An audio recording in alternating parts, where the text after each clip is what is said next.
जय भीम साथियों हाजिर हूँ एक बार फिर से आपके लिए एक ज्ञानवर्धक वीडियो लेकर। साथियों, जैसा कि आप सभी जानते हैं कि बाबा साहब डॉक्टर भीमराव अंबेडकर ने अपने जीवन में दर्जनों किताबें लिखी और भारतीय समाज का वो जातिवादी चेहरा जो पर्दे के पीछे कहीं छुपा हुआ था, बाबा साहब ने अपनी लेखनी से उस चेहरे को उजागर कर दिया। और साथियों, जिस दौर में एक आम आदमी के पास सर छुपाने के लिए छत तक नहीं होती थी, वहीं बाबा साहब भीमराव अंबेडकर ने अपनी 50,000 पुस्तकों के लिए एक पूरा घर बनवा दिया था। दोस्तों, बाबा साहब का पुस्तक प्रेम किसी से छुपा नहीं है। और साथियों, आज मैं बाबा साहब की उन बेहतरीन पुस्तकों में से एक पुस्तक का ऑडियो वर्जन आपके लिए लेकर आया हूँ। और दोस्तों, आज का ये ऑडियो बुक शुरू करने से पहले आपसे गुजारिश करना चाहूँगा कि अगर आप हमारे चैनल पर नए हैं तो चैनल को तुरंत सब्सक्राइब कर दें और पास वाले बेल आइकन को भी दबा दें और लाइक तो अभी के अभी कर दें और दोस्तों और परिचितों के साथ साझा भी कर दें। और दोस्तों, जिस पुस्तक का ऑडियो बुक आज मैं आपके लिए लेकर आया हूँ उसका नाम है शूद्र कौन थे। बाबा साहब की ये सामाजिक क्रांति लाने वाली पुस्तक कुछ इस प्रकार शुरू होती है। शूद्र वर्ण एक पहेली। यह सभी जानते हैं कि शूद्र भारतीय आर्य समाज का चौथा वर्ण है। किसी ने यह जानने का प्रयास नहीं किया कि शूद्र कौन थे और वे हिंदू समाज का चतुर्थ वर्ण कैसे बन गए। यह एक महत्वपूर्ण प्रश्न है। अस्तु यह जानना अत्यंत आवश्यक है कि वे समाज की विकास परंपरा अथवा किसी परिवर्तन या क्रांति के फलस्वरूप समाज का चौथा वर्ण बन गए या बनाए गए। शूद्रों की खोज के लिए हमें सर्वप्रथम भारतीय आर्य समाज की चातुर्वर्णीय व्यवस्था की जानकारी प्राप्त कर लेना आवश्यक है। चातुर्वर्ण की व्यवस्था की जानकारी हमें ऋग्वेद के 10वें मंडल के 90वें मंत्र पुरुष सूक्त से मिलती है। मंत्र में कहा गया है, पुरुष के सहस्त्र सिर यानी मुख, सहस्त्र नेत्र और सहस्त्र पैर हैं। संपूर्ण ब्रह्मांड उसने 10 उंगल से ग्रहण आच्छादित किया हुआ है। दूसरा, पुरुष स्वयं ही ब्रह्मांड है, जो हो गया है और जो भावितव्य है। वह अमरत्व का स्वामी है और भोजन से वृद्धि पाता है। तीसरा, यह उसकी महानता है, पुरुष उससे भी उत्तम है। समस्त ब्रह्मांड उसका चतुरांश है, शेष 3/4 शून्य आकाश में अमर है। चौथा, 3/4 के साथ पुरुष ऊपर चढ़ा, उसका एक चतुरांश यहाँ उत्पन्न हुआ। उसने विस्तृत रूप धारण कर खाद्य अखाद्य सभी पदार्थों को आच्छादित कर लिया। उससे वीर्य उत्पन्न हुआ और वीर्य से उत्पन्न पुरुष संपूर्ण पृथ्वी पर फैल गया। जब देवताओं ने पुरुष की बलि से यज्ञ किया तो वसंत का धृत बना, ग्रीष्म की लकड़ी और पतझड़ की समिधा। पुरुष का दूर्वा घास पर वध किया गया, जिससे देवताओं, साध्यों और ऋषियों ने यज्ञ किया। इस विश्व यज्ञ से दही और घी बना, जंगली और पालतू पशु पैदा हुए। उस यज्ञ से ऋक और साम की ऋचाएं, शबद और यजुर्वेद के मंत्र पैदा हुए। उससे घोड़े, दोनों और दांतों वाले पशु, गाय, बकरी और भेड़े पैदा हुए। जब देवों ने पुरुष का विभाजन किया तो उसे कितने भागों में बांटा? उसका मुख क्या था? बाह क्या थे? उसके पैर क्या थे? ब्राह्मण उसका मुख, राजन्य यानी क्षत्रिय बाहु, वैश्य और शूद्र उसके पैरों से उत्पन्न हुए। उसके मानस से चंद्रमा, नयनों से सूर्य, मुख से इंद्र और अग्नि तथा श्वास से वायु की उत्पत्ति हुई। उसकी नाभि से बयार, सिर से आकाश, पैर से पृथ्वी, कान से 4 दिशाएं बनी। इस प्रकार देवों ने विश्व की रचना की। जब देवताओं ने पुरुष को बलि के लिए बांधा, अग्नि के चारों ओर 7 लकड़ियां खड़ी की और 3 बार 7-7 लकड़ियों की आहुति दी। देवताओं ने बलि देकर यज्ञ किया। यह प्रथम संस्कार था। इन महान शक्तियों ने पूर्व के साध्यों और देवों के लिए आकाश की रचना की। पुरुष सूक्त विश्वोत्पत्ति का वर्णन है। दूसरे शब्दों में विश्वोत्पत्ति शास्त्र है। किसी भी विकसित सभ्य देश में विश्व की उत्पत्ति का वर्णन किसी न किसी प्रकार अवश्य मिलता है। मिस्र वासियों की विश्वोत्पत्ति की कथा लगभग पुरुष सूक्त जैसी ही है। उनके अनुसार देवता खुनूमू ने कुम्हार की भांति वाक पर विश्व की रचना की। उसने मानव और देवगण पैदा किए। वह स्वर्ग, पृथ्वी, पाताल, जल, पर्वत का निर्माता है। उसी ने पक्षियों, मछलियों, जंगली पशुओं, पालतू पशुओं और अन्य कीड़े मकोड़ों का सृजन किया और उन्हें नर मादा में विभाजित किया। इस प्रकार वह पिताओं का पिता, माताओं की माता अर्थात आदि पिता है। बाइबल के प्रथम अध्याय में लगभग इसी प्रकार की विश्व रचना का उल्लेख है। विश्वोत्पत्ति का विषय विद्यार्थियों की जिज्ञासा का शमन और बच्चों के मन बहलावन का साधन बनकर रहा है। यही बात समस्त पुरुष सूक्त पर तो नहीं, उसके कुछ भागों पर अवश्य लागू होती है। वह इसलिए कि पुरुष सूक्त के सभी मंत्र न तो समान महत्वपूर्ण हैं और न समान महत्ता ही रखते हैं। मंत्र 11 और 12 श्रेणी के हैं तथा शेष दूसरी श्रेणी के हैं। मंत्र 11 और 12 को छोड़कर शेष मंत्रों को न तो कोई हिंदू जानता है और न उनको मानता है, कोई उनका स्मरण तक नहीं करता। लेकिन मंत्र 11 और 12 के विषय में ऐसा सोचना भूल होगी। प्रत्यक्षतः ये मंत्र चातुर्वर्ण की उत्पत्ति सृजनकर्ता से किस प्रकार हुई के अतिरिक्त कुछ अन्य नहीं बताते। शाब्दिक अर्थ भले ही विश्व उत्पत्ति मान लिया जाए, लेकिन सच्चाई कुछ और ही है। भारतीय आर्य इसे एक आदर्श कवि की कल्पना मानते थे, यह स्वीकार कर लेना भी भयंकर भूल होगी। इसके विपरीत आदेश निर्देश के रूप में पुरुष सूक्त में व्यक्त चातुर्वर्ण की व्यवस्था को सामाजिक आधार मानते थे। इन मंत्रों की रचना में प्रयुक्त भाषा न्याय संगत नहीं है। यह सत्य है कि मंत्र रचना की यह परंपरा है, फिर भी यह कहना कठिन है कि पुरुष सूक्त का रचयिता अपनी भाषा के आशय अर्थ से अनभिज्ञ था। मंत्र 11 और 12 संसार उत्पत्ति का वर्णन मात्र नहीं है, वे समाज को विशेष विधान चातुर्वर्ण की व्यवस्था का ईश्वरीय आदेश है। पुरुष सूक्त द्वारा स्वीकृत विधान ही चातुर्वर्णीय व्यवस्था है। यह ईश्वरीय आदेश ही भारतीय आर्य समाज का आदर्श माना गया। इसी आदर्श व्यवस्था ने समस्त भारतीय आर्य जाति को एक विशेष सांचे में ढाल दिया। भारतीय आर्य समाज द्वारा सम्मानित चतुर्वर्ण की व्यवस्था प्रश्न से तो परे है ही, वर्णन से भी दूर की चीज है। इसका समाज पर गहरा प्रभाव रहा है। पुरुष सूक्त द्वारा प्रतिपादित व्यवस्था पर भगवान बुद्ध से पहले किसी ने आवाज तक नहीं उठाई। बुद्ध पूरी तरह सफल न हो पाए। इसका कारण यह था कि बुद्ध के समय में और बौद्ध धर्म के पतन के उपरांत अनेक शास्त्रकारों ने न केवल पुरुष सूक्त के सिद्धांतों की रक्षा को अपना व्यवसाय बनाए रखा था, वे इसका प्रचार प्रसार भी करते रहे। पुरुष सूक्त के समर्थन प्रसार की बानगी आप स्तंभ धर्म सूत्र और विशिष्ट धर्म सूत्र में देखिए।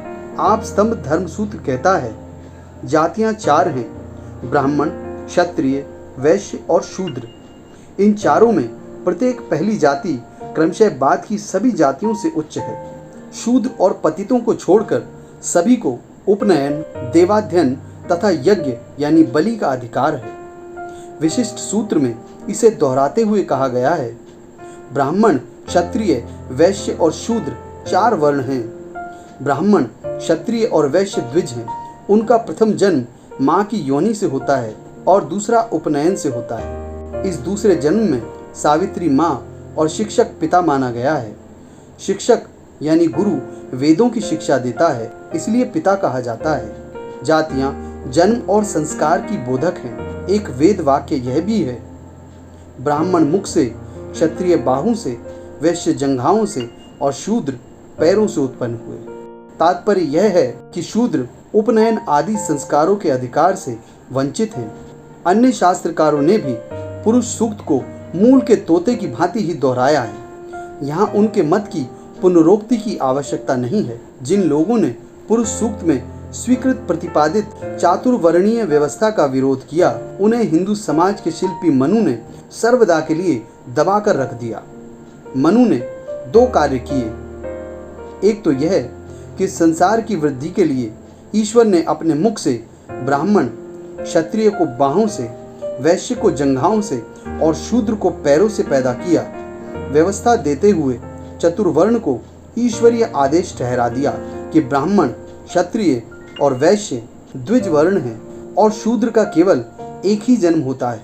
मनु ने यद्यपि अपने पुनर्वर्ती शास्त्रकारों का अनुसरण किया है, तथापि उसने उनसे एक कदम आगे बढ़कर दूसरी व्यवस्था भी समाज को दी कि वेद ही धर्म का एकमात्र और अंतिम आधार है।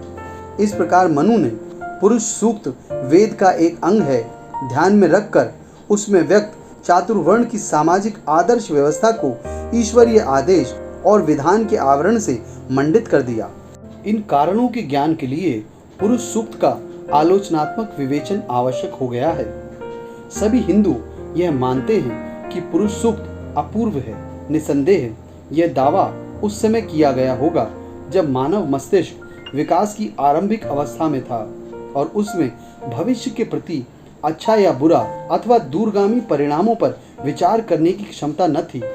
यदि वर्गहीन समाज की रचना का आदर्श उपस्थित किया जाता तो निश्चित ही पुरुष सूक्त अपूर्व ही नहीं अनूठा भी होता। पुरुष सूक्त ने क्या किया? उसने समाज को जाति भेद का आदर्श दिया। क्या यह भेदभाव का आदर्श अपूर्व या अनूठा माना जा सकता है? इसका उत्तर हाँ में केवल कोई ही दे सकता है।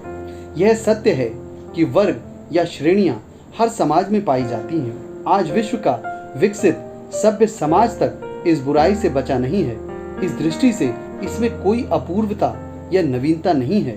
अब हमें उन कारणों पर भी एक दृष्टि डाल लेनी चाहिए जिनकी वजह से पुरुष सूक्त अपूर्व माना जाता है।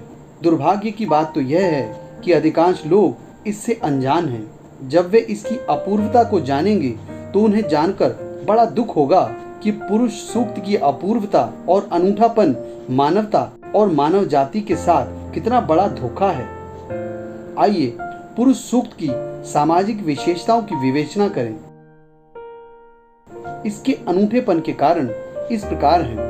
पहला, सभी समाजों में जन श्रेणियों का अस्तित्व है, किंतु किसी ने भी उस वास्तविक स्वरूप को समाज के आदर्श के रूप में नहीं बदला।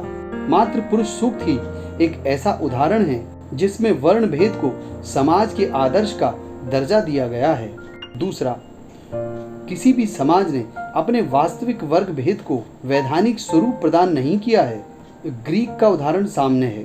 प्लेटो जैसे महान विद्वान के वकालत करने के बावजूद भी वहां के लोगों ने वर्ग भेद को एक आदर्श सामाजिक संरचना का रूप देने की बात नहीं मानी। पुरुष सूक्त ही एक ऐसा उदाहरण है जिसने वर्ग भेद को संवैधानिक स्वरूप प्रदान किया है। तीसरा, किसी समाज ने वर्ग भेद को समाज का आदर्श न मानकर प्राकृतिक देन ही माना है। पुरुष सूक्त इनमें सबसे आगे है।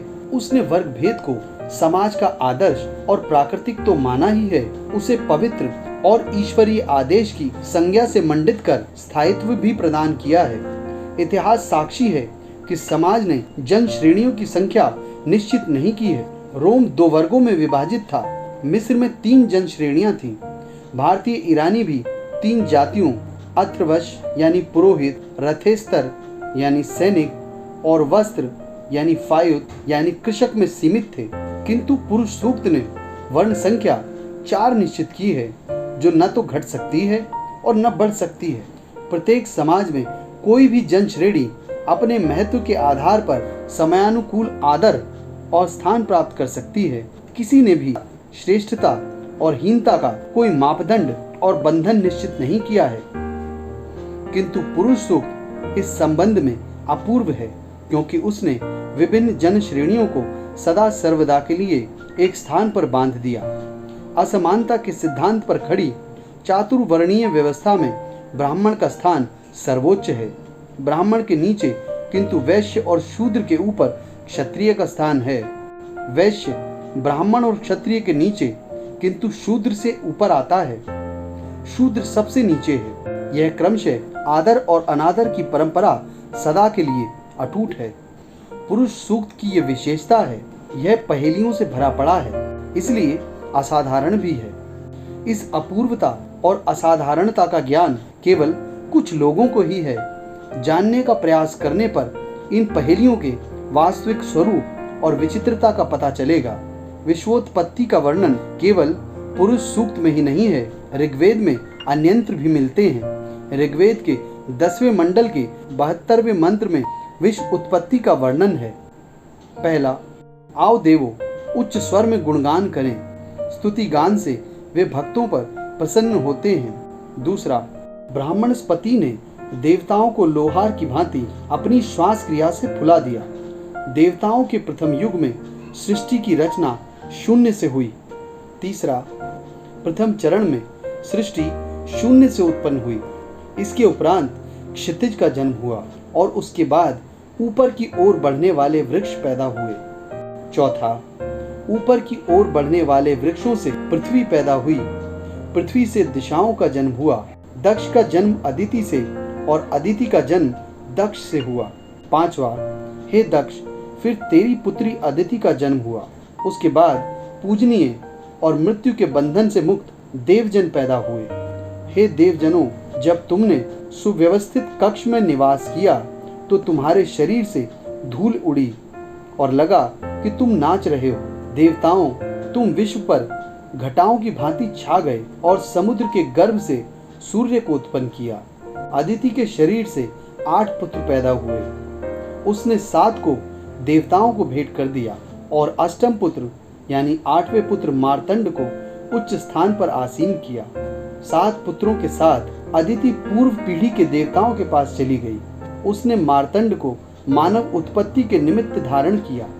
विश्व रचना के संबंध में ऋग्वेद के दोनों सिद्धांत और वर्णन भिन्न हैं। पुरुष सूक्त के अनुसार विश्वोत्पत्ति पुरुष से हुई, जबकि उपर्युक्त वर्णन के आधार पर शून्य से। यहाँ यह प्रश्न उठता है कि एक ही ग्रंथ में विश्वोत्पत्ति के 2 परस्पर विरोधी वर्णन क्यों दिए गए हैं। पुरुष सूक्त के रचनाकार ने सृष्टि सृजन का आधार पुरुष को क्यों बनाया। पुरुष सूक्त के अध्ययन से हम यह जान पाते हैं कि उसका प्रारंभ न गधे, घोड़े, बकरी आदि की रचना से होता है। मानव उत्पत्ति का कोई उल्लेख उसमें नहीं मिलता, जबकि ऐसा वर्णन स्वाभाविक होता। इसके विपरीत पुरुष सूक्त का रचनाकार क्रम भंग कर आर्य समाज में वर्णों की उत्पत्ति की विवेचना करने लगता है। इससे ऐसा आभास होता है कि पुरुष सूक्त का मूल ध्येय ही वर्ण भेद की व्याख्या का वर्णन मात्र रहा है। ऐसा करने से पुरुष सूक्त का ऋग्वेद के अन्य भागों से पूर्णतः विरोध प्रकट होता है। किसी भी धर्म विजय ने समाज की श्रेणियों की उत्पत्ति वर्णन को अपना ध्येय नहीं बनाया। बाइबल के प्रथम अध्याय, जो गंतव्य और आशय में पुरुष सूक्त के समान है, में मानव उत्पत्ति का वर्णन है। इसका अर्थ यह नहीं कि प्राचीन काल में यहूदियों में वर्ग नहीं थे। श्रेणियों का अस्तित्व सभी समाजों में था। भारतीय आर्य इसका अपवाद न थे। किसी भी धर्म विजय ने जन श्रेणियों की उत्पत्ति की व्याख्या करना आवश्यक नहीं समझा। अस्तु यह विचारणीय प्रश्न है कि पुरुष सूक्त ने धर्म रचना के प्रादुर्भाव को ही अपना प्राथमिक ध्येय क्यों बनाया। ऋग्वेद में पुरुष सूक्त के अतिरिक्त अन्य स्थलों पर भी वर्णों की उत्पत्ति का वर्णन मिलता है। ऋग्वेद प्रथम निविड और आयु के ज्ञान से उस यानी अग्नि ने मानव संतति को उत्पन्न किया। उस अग्नि ने अपने प्रकाश से पृथ्वी और सागर का सृजन किया। देवताओं ने अग्नि को धन का दाता बताया। इस मंत्र में जन श्रेणियों के प्रथम सृजन का कोई प्रसंग नहीं है। यद्यपि यह निसंकोच कहा जा सकता है कि ऋग्वेद काल में भी भारतीय आर्य समाज का वर्गीकरण हो चुका था। तथापि ऋग्वेद का यह मंत्र वर्ग रचना की उपेक्षा कर मानव रचना की बात करता है। फिर क्या कारण है कि पुरुष सूक्त ने मानव उत्पत्ति से ऊपर उठकर वर्ग रचना के वर्णन को महत्व दिया। पुरुष सूक्त और ऋग्वेद में एक और विरोधाभास है। वह यह कि ऋग्वेद भारतीय आर्यों की उत्पत्ति के विषय में निष्पक्ष मत प्रतिपादित करता है। पहला 1806 अथर्वण पिता मनु और दध्याच ने एक उत्सव संपन्न कर इंद्र की अभ्यर्थ व वंदना की। दूसरा ऋग्वेद 1142 हे इंद्र, पिता मनु ने यज्ञ से जो संपदा शक्ति प्राप्त की, तेरे मार्गदर्शन में हम सब उसका उपयोग करें। तीसरा ऋग्वेद 3313 हे मारुतो, मैं पिता मनु द्वारा चयन किए गए आपके शुद्ध, पवित्र और फलदायी निदान तथा रुद्र के आशीर्वाद शक्ति की कामना करता हूँ। ऋग्वेद 4:521 प्राचीन मित्र यानी रुद्र बलशाली देवताओं की शक्ति से संपन्न रहा है। पिता मनु ने देवों तक पहुँचने के माध्यम स्वरूप स्रोत तैयार किए। ऋग्वेद 356। अग्नि देवजनों एवं मानुष सतति के साथ यज्ञ कर रहे हैं। ऋग्वेद 370। हे देवगण, वाजस और ऋभिक्षण आकाश मार्ग से हमारे यज्ञ में उपस्थित होवे, ताकि शुभ मुहूर्त में मानुषों में यज्ञ हो सके। ऋग्वेद 142। मानुष यज्ञ में अग्नि की स्तुति कर रहे हैं। ऋग्वेद के मंत्रों के रचयिता ऋषियों ने मनु को भारतीय आर्यों का जनक बताया है। यह उपरोक्त से स्पष्ट हो जाता है। यह सिद्धांत इतना दृढ़ हो चुका था कि ब्राह्मण ग्रंथों और पुराणों तक ने इसकी पुनरावृत्ति करना आवश्यक समझा। ऐतिरेक ब्राह्मण, विष्णु पुराण और मत्स्य पुराण में इसकी पुनरोक्ति है। यद्यपि वे ब्रह्मा को मनु का जनक मानते हैं, तथापि उन्होंने ऋग्वेद में प्रतिपादित मनु के पिता होने के सिद्धांत मत को स्वीकार कर सुरक्षित रखा है। पुरुष सूक्त का रचनाकार इस तथ्य से अपूर्ण अवगत है कि स्वयंभू मनु विरज यानी वीर्य है, और इस तथ्य को उसने अपने सूक्त के 5वें मंत्र में व्यक्त भी किया है। तथापि उसने पुरुष सूक्त में मनु का कोई वर्णन नहीं किया। यह एक आश्चर्य की बात है। पुरुष सूक्त द्वारा ऋग्वेद के अतिक्रमण की तीसरी घटना है। वैदिक आर्य सभ्यता के क्षेत्र में यथेष्ट विकसित होने के साथ साथ श्रम विभाजन के सिद्धांत को मानते थे। उन्होंने आजीविका के लिए भिन्न भिन्न साधन अपनाए हुए थे। इस बात का उन्हें पूरा ज्ञान था, वह इस मंत्र से जाहिर होता है। शेष कहानी अगले भाग में।